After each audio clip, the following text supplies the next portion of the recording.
যাচ্ছি যাচ্ছি দাঁড়াও হ্যাঁ কই আসো দূরত আসো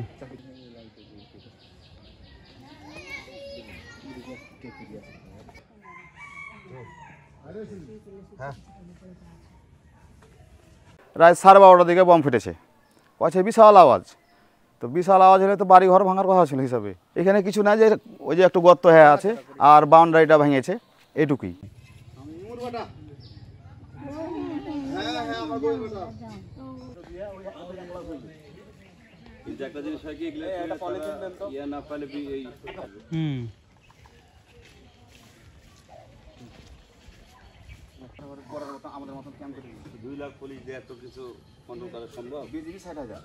রাত্রে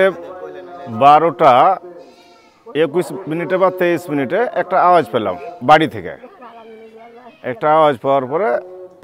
সকালবেলাতে শুনলাম যে বম ফুটেছে তো বাড়ি থেকে বের হইনি আমি এক পা করে আপনি যখন আসলেন আপনার পিছু পিছু আসলাম